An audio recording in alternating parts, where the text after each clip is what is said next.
یا کوئی سوچ پوری اب تک کر نہ پائے ہوں تو اگر سوال ہو جاتے ہیں تو وہ ہم اپنی بات احسن طریقے سے بیان نہیں کر سکتے ہیں اور اکثر بھول بھی جاتے ہیں. تو جب ہم اپنے دلائل ختم کر لیں یا ایک دلائل کا ایک ٹکڑا ختم ہو جائے تب مناسب ہوگا کہ سوال ہو. تو یہ میں نے اپنے سینئر ساتھی کی طرف سے تو کہا تھا کہ انشاءاللہ کوشش کریں گے, اور ہم نے بھی ان سے یہ ذکر کیا کہ اگر آپ جب دلائل دیں تو کیس کے دلائل دیجیے, ادھر ادھر کی باتیں کم سے کم کریں. آپس میں وکیل ایک دوسرے کو جواب نہ دینے لگیں, اور ہر بات کا ضروری نہیں جواب دیں, سن لیجئے.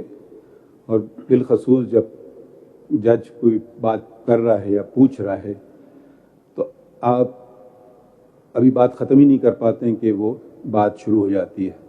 تو اگر اس بات کا بھی خیال رکھیں تو بڑا بہتر طریقے سے کیس جلدی نمٹائے جائیں گے. آج یہ ہم اجتماعی پھر سے میں بیان کر لوں کہ کیونکہ اس قانون کا اثر بالخصوص چیف جسٹس اور ان کے 2 سینئر ججز پہ ہوتا ہے کہ ایک طرف چیف جسٹس کے جو اختیارات ہیں ان کو اگر کم نہیں تو محدود کیا جا رہا ہے ایک طرح سے, تو دوسری طرف یہی اختیاروں کو بانٹا جا رہا ہے سینئر ججز میں.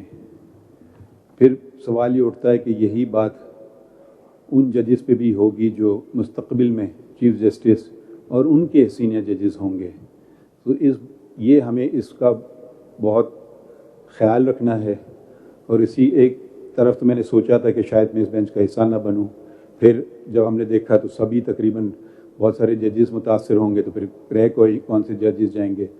تو بہتر ہے کہ تمام ساتھی ہی سنیں یہ کیس کو.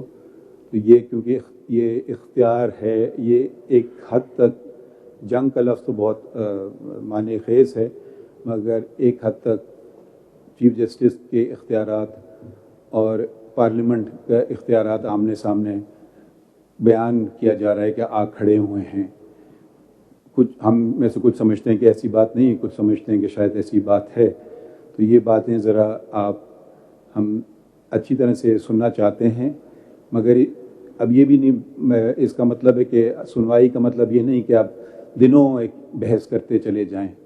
آپ میں سے ماشاءاللہ خواجہ صاحب نے, اٹارنی جنرل نے اور دوسرے صلاح الدین صاحب نے قلم بند بھی کر دیے ہیں اپنے دلائل, وہ ہم نے پڑھ لیے ہیں یا پڑھ لیں گے. تو اگر آپ چیدہ باتیں کریں کیس کے متعلق, اور کیونکہ یہ آج کیس ہماری کوشش کے اختتام کر لیں, کیونکہ سپریم کورٹ صرف ایک کیس لے کر بیٹھ جائے گی, تو آپ کو پتہ ہے پہلے ہمارے پاس کتنے مقدمے ہیں, تو ان میں وہ بڑھتے جائیں گے. تو ہمیں یہ آپ کو یقیناً سنیں گے, اور اگر آپ پھر بھی مزید بحث کرنا چاہیں تو آپ اپنے دلائل, اگر آپ پھر بھی کچھ رہ گیا ہو تو آپ تحریری طور پر دے دیجئے. تو بس ان کلمات کے ساتھ میں اب شروع کرتے ہیں آغاز. خواجہ صاحب, آپ بحث تو کر چکے ہیں, آپ بہتر سمجھیں گے کہ اٹارنی جنرل کے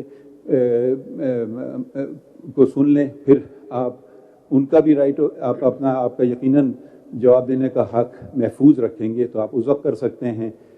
اور آپ نے دلائل لکھ کے بھی دے دیے ہیں. میں صرف ایک بات